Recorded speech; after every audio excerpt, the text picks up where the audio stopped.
Welcome back. Now the Midday Sports Roundup. Two-time champions Garvey Masia High and first-time finalists McGraw High will square off in the final of the Issa da Costa Cup after semi-final victories at the National Stadium on Wednesday. Garvey Masia secured their place in the final after beating pre-season favourites Glenmuir High on penalties after a 0-0 scoreline at the end of regulation. We train for moments like this, and we know that the keeper that we have is an excellent national keeper. Hopefully, they see the ability that he has as a goalkeeper, and the players, they just said, "Coach, we're going to win this one for you and the school," and they did it here tonight, so thanks to them. In the first semi-final, a four-timer from Shane Pusey led McGraw to a 6-1 thrashing of Ocherius High. Pusey scored in the 22nd, 48th, as well as second half time added on. Pharrell Tucker also scored for McGraw in the 10th minute, while Joaquin Carruthers scored an own goal in the 7th minute. Keanu Reeves scored for Ocherius, giving them the lead in the 6th minute. We started this journey in 2017, and from 2017, 2019, we topped the group and went in the semi-finals. And getting back here, I think the achievement itself is awesome, a big one. And I really personally want to commend the players today, because I thought they did well. They fought gallantly when they had to. I mean, we scored 6 goals. You scored 6 goals in semi-finals. What more can you ask for? The final will take place on Saturday at the National Stadium at 6:15 p.m.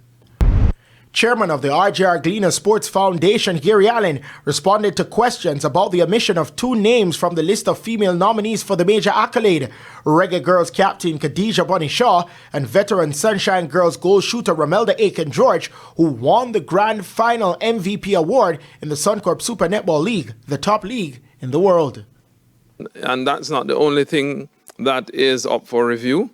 There are a number of things that are to be reviewed. The criteria would be among them. I think that we have to be very careful about how we review the criteria and don't pick something one year because something has come up and something another year because something has come up. So in my view, at the 65th staging mark, it is a good point at which we can do a review of a number of different things.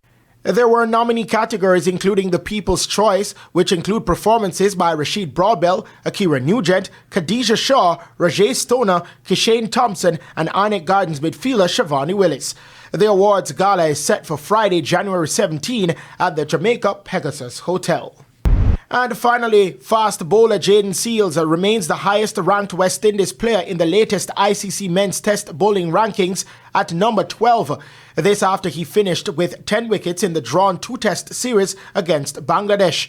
Seals, who ended as the joint player of the series along with Taskin Ahmed of Bangladesh, had match figures of 5 for 51 in the second test, which Bangladesh won by 101 runs at Sabina Park. The 23-year-old Trinidadian had match figures of 5 for 87 in the first test that the West Indies won by 201 runs. Barbadian pacer Kemar Roach is the next best West Indies in the test bowling rankings at number 18. He's followed by Antiguan Alzari Joseph at 30. India's Jasprit Bumrah remains the world number 1 bowler, followed by South Africa's Kagiso Rabada at number 2 and Australia's Josh Hazlewood at number 3. I'm Christopher Scott, and that is your Midday Sports Report.